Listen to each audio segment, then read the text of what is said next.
Que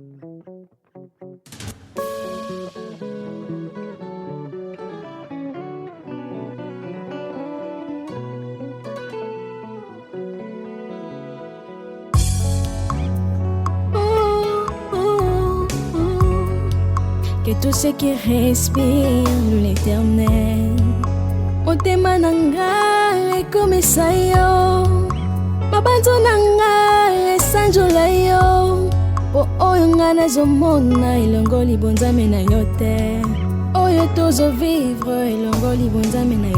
Évêque Pascal Moukoula, bonjour. Bonjour, papa. Comment se porte l'éveil patriotique? Bon, l'éveil patriotique se porte très bien. Vous êtes à l'aise en tant que pasteur de l'église ACK, évêque de la communauté ACK ou bien président de l'éveil patriotique? Vous êtes à l'aise avec Bengaodan? Les lois. Pourquoi Bengaodan? Les lois, nous sommes au Bengaodan. Pasteur, président, initiateur éveil patriotique. Papa. Comment est-ce que au-delà du rôle de pasteur? La koyebisa yo ezali parfois manque de connaissance. Zonga na Bible. Chaque fois qu'il y avait dérapage, Zamba zotinda prophète. Kende koyebisa roi Akab. Ne tue pas un assassin, un voleur. Roi. Uti ko bomana bot, ubotule langana ye. Tala makam Zamba le bisko ezo elo yango. Alors c'est un prophète pour na ko kimé non pour na ko kabola. Soki sikoyo roi zok et prophète azolo bake Zamba tininga beaucoup na yo esili. Ko kabola na kimia. Cela veut dire quoi? Ni nos obengo ko kabola, ni nos zolo bake. Parce que le message n'a pas patriotique pratiquement bah oh baza ko linga yangote bah quoi ressemble sur l'église, c'est-à-dire là au Kaboul comment j'imagine que la communauté n'a pas batu ya ba courant union sur politique bazali les loyo au Kaboul pratiquement. Est-ce que leur Élie azoke n'est pas prophète? Yo kanisike ba toi famille bazala kate. O bazali ko côtoyer Élie Yakab. Les longs to ko boy message moto FCC. Les longs to ko boy message moto zo détruire le mboka. Ce qui a un bon message, même à l'église, ça fait quoi? Donc, pourquoi vous personnalisez éveil, vous personnalisez sur Moutoumoko? C'est comme si vous avez objectif sur Moutoumoko. Nous avons ce que Moutoumoko a des axes du mal. Mboko, ce que j'ai dit que Koufi, même si pas journaliste, même RTNC, vous avez courage à coloniser Kabila. C'est Joseph Kabila qui a détruit ce pays. Biloko n'est la terre, ce que va transformer le bangon dirait foudre de guerrier. Non. Kabila a neutralisé le secteur New Commerce. Même pour Kamani Bakima. Yemoko Komiro Kamani. Kabila a neutralisé le secteur du trafic. Attends. Attaque au système. Pourquoi tu t'attaques pas au système? Tu t'attaques sur la personne. Naza comme celui que bon on a un système. Système c'est le chapeau. C'est lui qui contrôle tout. Oui, mais le système c'est beaucoup du monde, c'est pas une seule personne. On dit que vous s'attaquer dans mon c'est là ça pose un problème. De comme c'est Naza comme c'est lui qu'il faut s'attaquer. Dans le nez il y a problème c'est M. Kabila.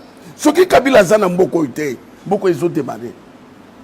Nous sommes c'est lui qui trompe les gens. Il y a Zana Congo, le la dame. Pam, pam, pam, pam, pam, pam. Ozana Mboko Kabasel. Le Cameroun, il y a Mboka, il y a Sabima Lobeli. Beaucoup de Nangola. Le Cameroun, il m'a boy. Le Cameroun, ok, Moutra Moutra, mais place à bas minéré. Là, il est vite. Si on place à bas minéré, il est là pour nous contrôler. Diamant. Ça est qu'il mais hôpital Mokota Zosala, école Mokota Zosala, Mboke Koufi, courant exactement, les lots. Les lots, régis des soins comme côté comme il n'a pas camion. Mon union sur communauté, comme Banque mondiale, balé, la zone tourne. Tout ça, c'est la réalité. Jamais peut se monter. Minerai, nous sommes à temps peut se monter. Bakolta, bloc, tout peut se monter. Le pays toujours s'enfonce par terre. Au moins, le problème du Congo, c'est le Congolais lui-même. Parce que l'Assemblée nationale, l'Assemblée provinciale et tout, c'est les Congolais, les députés, les Congolais, les sénateurs. Alors c'est nous-mêmes le problème. Naza kwem se yo kende kwa ne système azana yango. De grâce que to sosol yango de A à Z. Parlement Isaïe. Ce qu'a le bil le bete ba kusele le bete. C'est lui qui parle na munoko mabunde, c'est lui.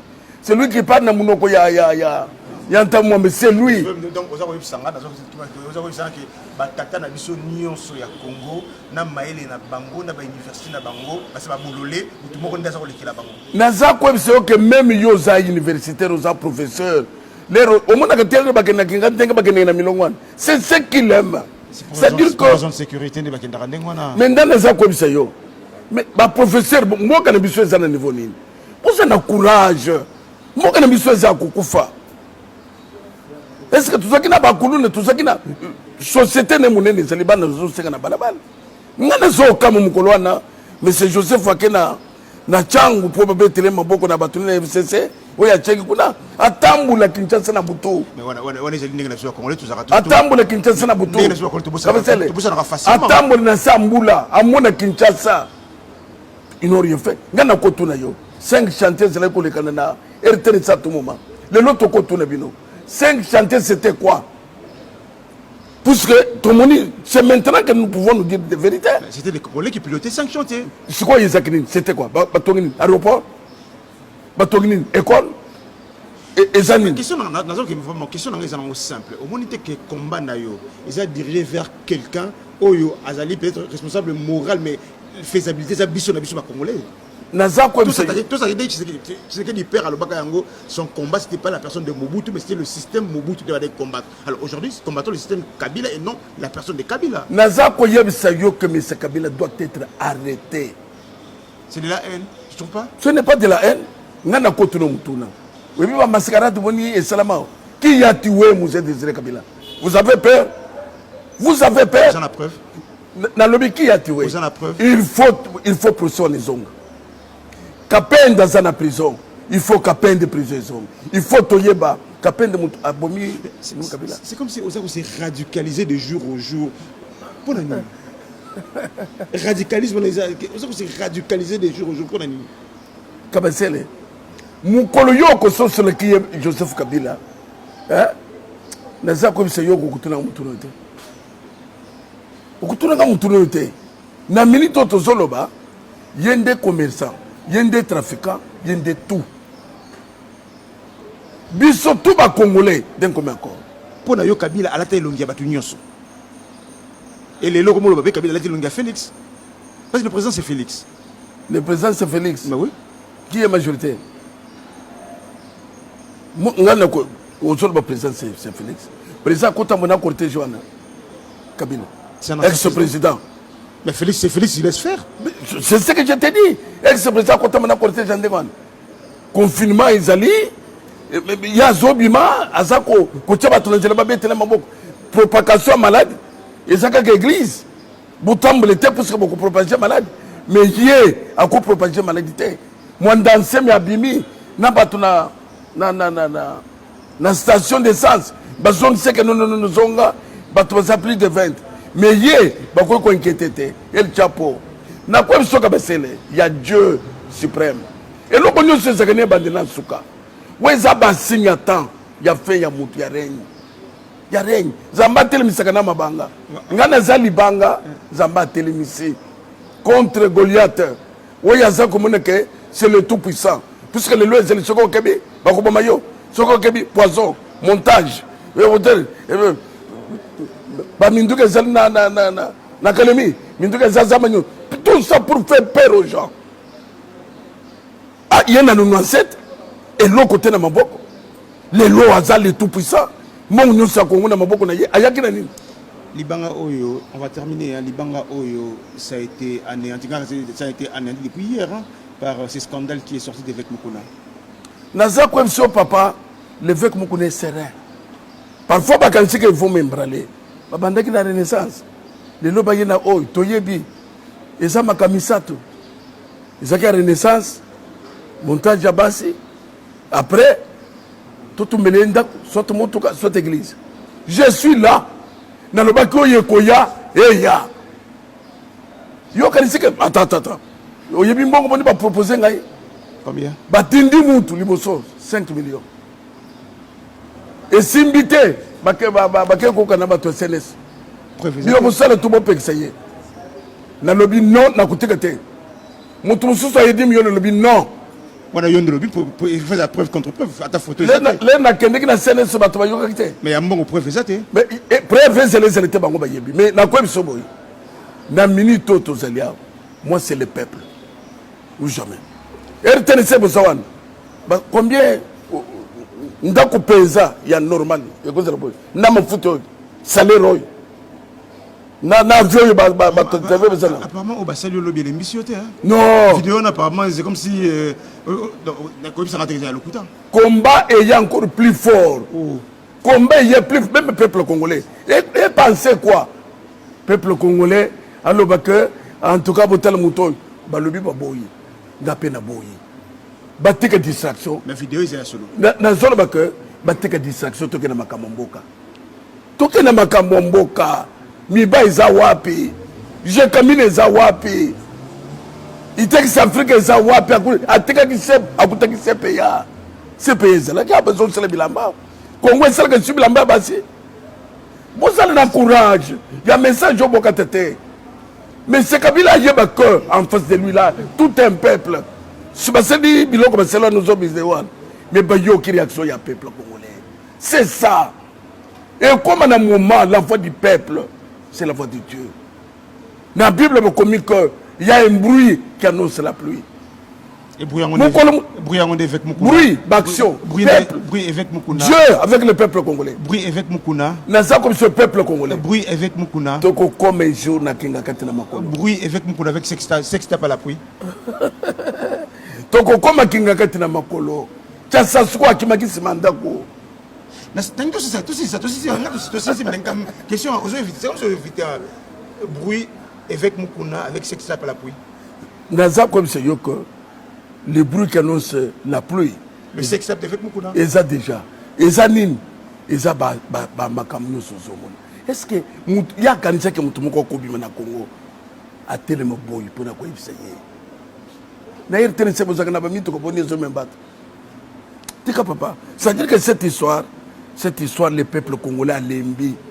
Même Mobutu Batba Lembaki est 32 ans. Kamata, 4 ans, il y a musée. Kamato Yabango, c'est trop.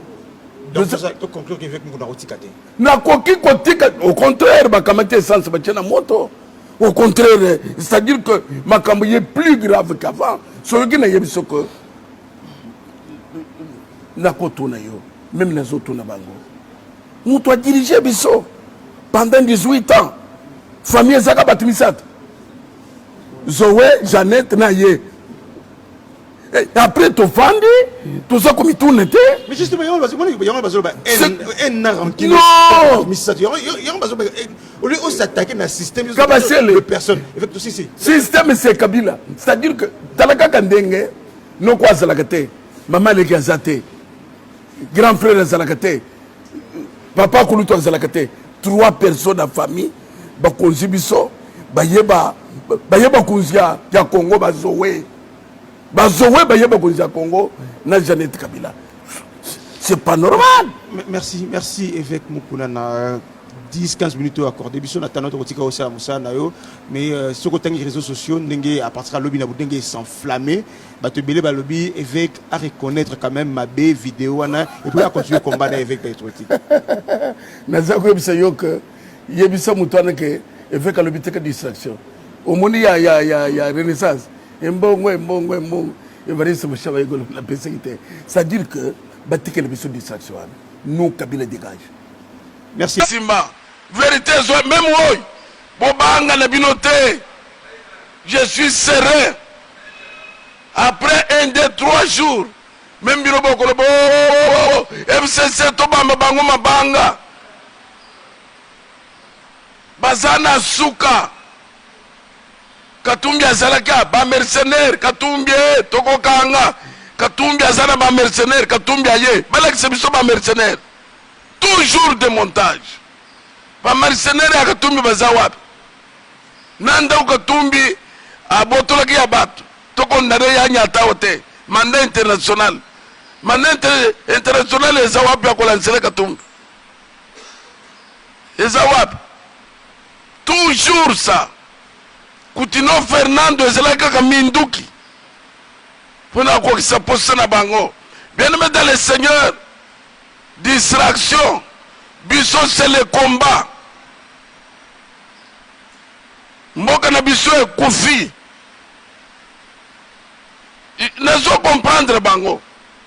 C'est puisque bayebaki te que mutu aboya kobima nabimi zamba bimisi ngai boko sale eloko te zamba yebisika meme na butu fonce parle, personne ne mettra la main sur toi. Kolande biloko anete kolande biloko anete. Donc merci na peuple congolais. Kobanda poto, merci pour votre soutien. Et vous avez compris manœuvre dilatoire ya ennemi. Bazolo makamambok, bango bazo ya na futilité. Na futilité. Bakalisaki ba koresir, na kwa yebisa bino, même place bosali, bon mon réaction ya peuple, il ne vous aime pas. Peuple alingi binote. Bon mon ya bozimbo, bon mon 2-0, c'est-à-dire que place bosali réaction ya peuple, et ça les réponse pour nabino. Réponse pour nabino. Bilo bolingi bo sala 35 ans, boko sala ngote. Obo subo sali ekoki. Mais c'est Joseph Kabila, prépare-toi. Okoyebi sebiso nani aboma Désiré Kabila. Prépare-toi, hôtel sebiso famille na yo bien. Ba Congolais tout ça bazobete. Tout ça bazosali une information à nyos. Après je vous annonce. Bana ya Moussé baye kokutananga boyebi. Le véritable enfant de Moussé, je l'annonce devant la nation. Baye kokutananga boyebi que nous sommes là, papa évêque. 18 ans, il y a passe. L'état de droit est, nous sommes là. Nous sommes là. Bon mon angochete, na laka kibino. Na laka kibino, ça sera du feu. Depuis la bandit, pour s'expliquer de l'eau comme mon côté. Bien-aimé dans le Seigneur, on a salipo, bolongola, zate. Nous sommes préparés pour ça. Moi, votre humble serviteur, n'a bien portant, fort, et très fort. Très fort qu'ailleurs.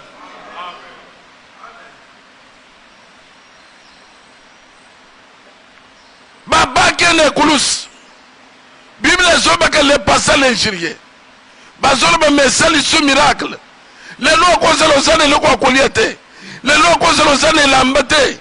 Confinement parfois et que na yo est confiné yo. Ozo vivre sur la situation au balwaka précaire. Kobanga te même bazolo be metala ndenge aliaka lisu bien te komitungisa te délivrance ya ndako na yo eza liboso okolia okosepela ezalaka na temps ya passe ezalaka mpe na temps esengo. Bien-aimé dans le Seigneur, nazobisa yo ko temps présent et déterminaka vie ya mutu te. Mutu moko limité yo te.